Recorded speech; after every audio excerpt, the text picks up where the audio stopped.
Doubt என்னன்னா, இப்போ பார்த்தீங்கன்னா, என்கிட்ட ஒரு சிலர் கேட்டாங்க, ஒரு நாளைக்கு 2, 3 வீடியோ போடலாமான்னு கேட்டாங்க.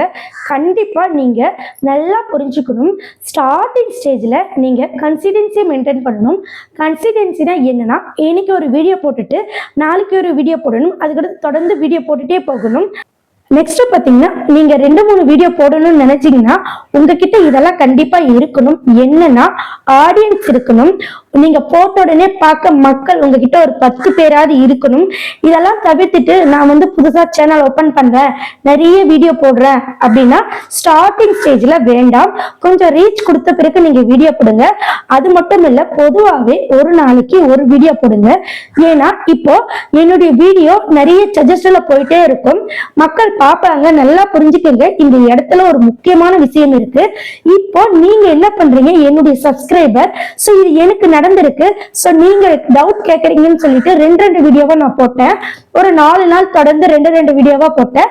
ஆனா அந்த 2 வீடியோல உங்களுக்கு நன்மை நடந்தது, எனக்கு ஒரு லாஸ் ஆஃப் வியூஸ் வந்து சுத்தமா போகல. காரணம் என்னன்னு பாத்தீங்கன்னா, இப்போ நான் பாத்தீங்கன்னா இது உதாரணமா எடுத்துக்கங்க. இப்போ நான் பாத்தீங்கன்னா மார்னிங் ஒரு வீடியோ போடுவேன், அதை நீங்க எல்லாருமே பார்த்துட்டே இருப்பீங்க. சோ பாதி ஒரு 2 நிமிஷம் பாக்குறீங்கன்னு வச்சுக்கோங்களேன். சோ கண்டிப்பா நான் வந்து ஈவினிங் ஒரு வீடியோ போடுறேன்.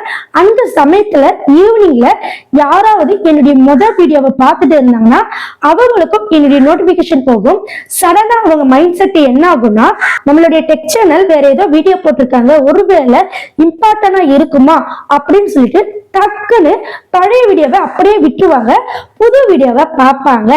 யூடியூப் என்ன நினைக்கும்னா, அடுத்து உங்க சேனல்ல என்ன ரியாக்ஷன் நடக்கும்னு பாத்தீங்கன்னா, பழைய வீடியோ நல்லா தான் இருக்கு, நல்லா புரிஞ்சுக்கோங்க.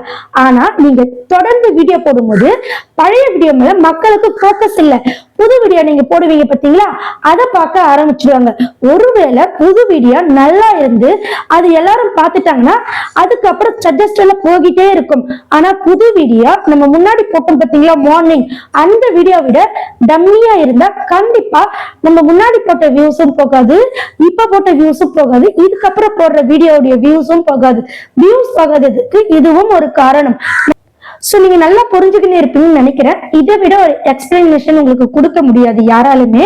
சோ கண்டிப்பா நீங்க ஒரு வீடியோ போட்டீங்கன்னா அதுக்கு வியூஸ் வருது இல்ல, கொஞ்ச நாள் டைம் கொடுங்க, உங்களுடைய கடமையை செய்யுங்க. ஒரு பழமொழி இருக்கு, கடமையை செய் பலனை எதிர்பார்க்காத அப்படின்னு சொல்லிட்டு.